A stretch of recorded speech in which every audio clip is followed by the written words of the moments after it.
It's Levack and Goz on 104.5 The Team. We are enjoying a football Monday. Jets win, Bills lose. Giants had the bye week, so they didn't actually have to do anything, and that means that we were able to pay a little extra close attention to their division rivals. The Eagles played the Cowboys in what was a pretty fun game to watch with some weird things going on. But we got Byron Hunt, former linebacker, Super Bowl champ for the Giants, with us right now. Byron, as you look at the Cowboys and the Eagles, do you think that the Giants can be good enough to catch those Cowboys? Wow, that's a hell of a question, guys. I guess that's a $64 million question, as we look right now, because I don't know. Let me tell you, guys, I can't tell you for sure whether or not they're going to be able to catch the Cowboys, but one thing I do know is that the only team that has defeated the greatest team, America's team, the only team that has ever came close to whooping up the Cowboys in Dallas, and they did it, and I came close, are the Super Bowl champion, four-time Super Bowl champion, New York Giants and Eli Manning, and the Giants are in second place, or tied for second place, in the NFC East. And right now, guys, if the playoffs were to start, and I know we have this silly conversation all the time, the Giants would be right in the middle of it all. Byron, when you were a player, coaches say they don't scoreboard watch, they don't worry about anything. If you're a player, I know you didn't have bye weeks, we talked about this last week, but you got your feet up, you're enjoying the game and saying, all right, I see what's coming up in front of us. I'm ready to go with the Eagles and Cowboys. You scouting out during your bye weeks and watching what's going on around the league, or are you just worried about yourself? Well, I think the Giants should be worried about themselves, guys. But one thing it does change, I think, is that the standings, before you're looking at you're in last place in the NFC East. Now you're looking at you're tied with the Eagles in the NFC East in second place. So some of that pressure is off. Yes, you still need to win every game, and this game coming up against the Eagles is a paramount. And let's not forget, the last time Victor Cruz played the Philadelphia Eagles in Philadelphia is when he got hurt. So I'm expecting a big game out of him. I'm sure he's had this game marked on his calendar for a long time. But let me tell you, if you're the Giants and you're sitting around this week, and I know the Giants had a couple days off, they're going to be, they were able to get a lot of those nicks and bruises taken care of. Matter of fact, the whole entire front office was shut down for the Giants this week, and that only happens during the bye week. And I guess that had to do with, coming back after London, and maybe there was still a little jet lag. But let me tell you, the Giants have got to be feeling a lot better. Hey, they won 2 games in a row, and they're in second place, and they didn't play. They didn't play, didn't have the opportunity to win or lose, and yet you're in second place in the NFC East. And when you look across the league, guys, if you look in the NFC in general, the Giants are looking pretty good. Byron Hunt with us right now, 104.5 The Team, your home for New York sports. He's brought to you by Katie O'Byrne's, the best place to watch football, enjoy the UFC, all that great stuff. Byron, I got to go off the field for a minute. You're an alumni of the Giants. When you look at the way they handled the Josh Brown situation, what are your feelings?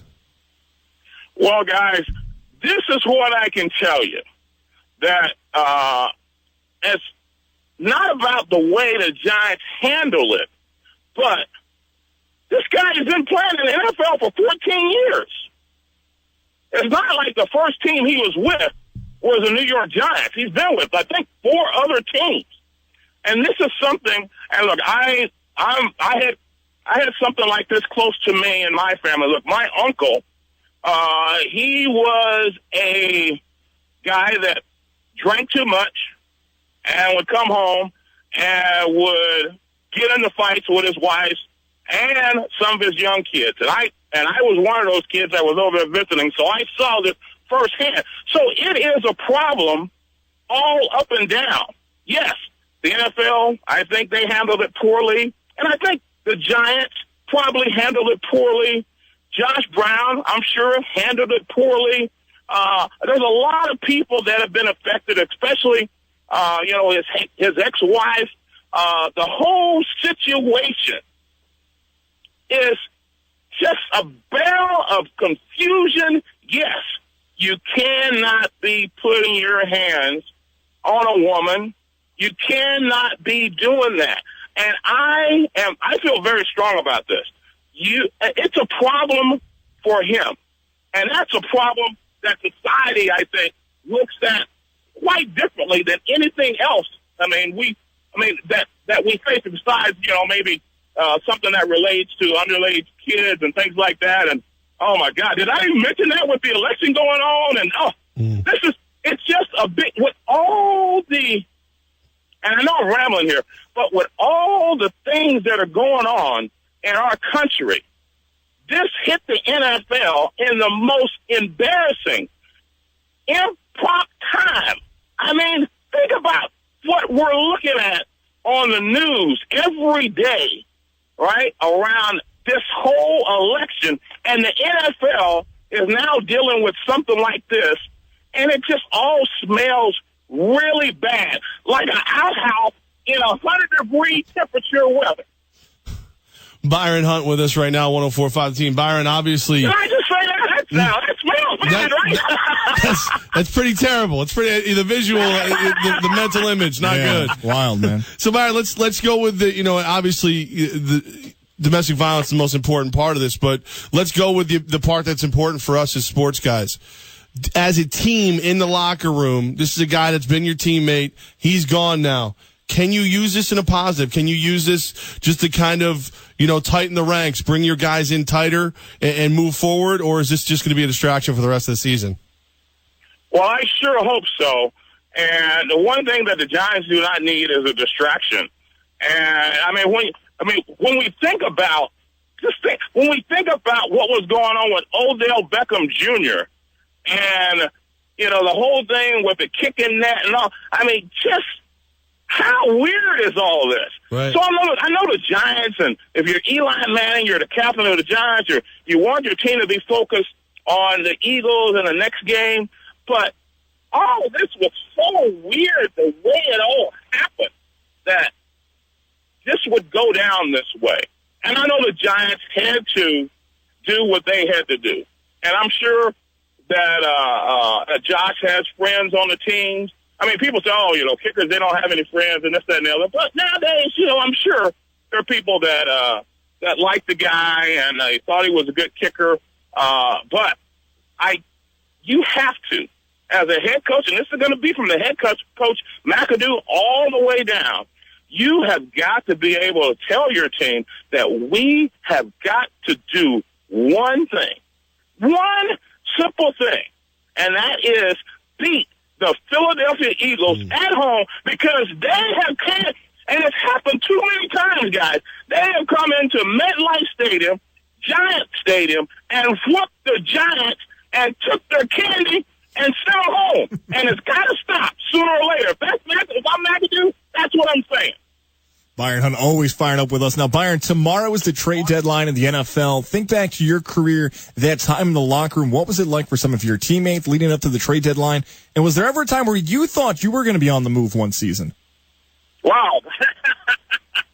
I heard those rumors all the time, and Bill Parcells used to always talk to different guys and say, a lot of guys want you out there. Well, hey, back in the day, a trade, that didn't happen very often. But let me tell you, in 1986, when we were in the middle of our Super Bowl run, some kind of way, George Young was able to get one of the best running backs in the NFL, O.J. Anderson, on our team in a trade. Can you imagine that? Yeah.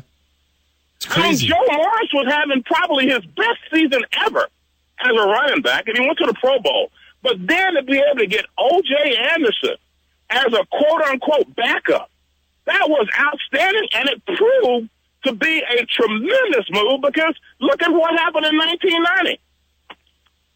Throwing O.J. uppercuts. Anderson, Yeah. MVP, not bad. Right. Yeah. Throwing uppercuts, getting things done.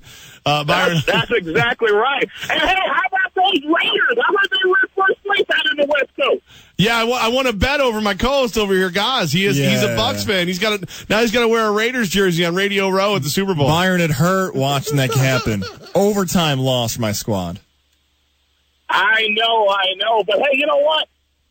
So what's the big deal? The most penalized team in the NFL? Hey, it's throwback. It's like throwback. It's like the old days. It's like the store, right? Yep. I mean, it's like my man Hayes with grease all over him. Who knows what was in that grease? I mean, all I know, they call it stickum, but it's like the old days. I mean, come on. How great is that? Football's more fun when the Raiders are good, whether you like them or hate them. Well, I must admit, guys, is that, it is good to see that the Raiders look like they're back. I mean, you know what? I know some guys with the Raiders. I grew up as a Patriot fan, and one of the first players I met, my brother Sam, introduced me to the first-round pick for the New England Patriots, Mike Haynes. And when he left the Raiders, when he left the Patriots and went to the Raiders, and then Jim Plunkett from the Patriots to the Raiders. So I have always been kind of a distant fan of the Raiders because two of the guys that I really like for the Patriots, they got traded to the Raiders, and they both won Super Bowls out there. So I kind of give the Raiders a little bit of love.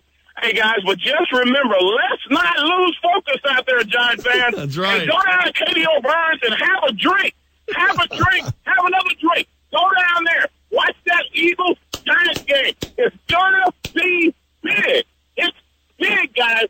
I was going to say it's huge, and I know up around Albany, you guys go here, this guy go. It's huge. Well, it is huge. Byron Hunt getting you fired up for Sunday's game against the Eagles and Katie O'Burns. Byron, we love you, brother. Thanks for calling in. Anytime, guys. Talk to y'all later. You Talk got to you it. next week. All right. Perfect. Bye, Byron.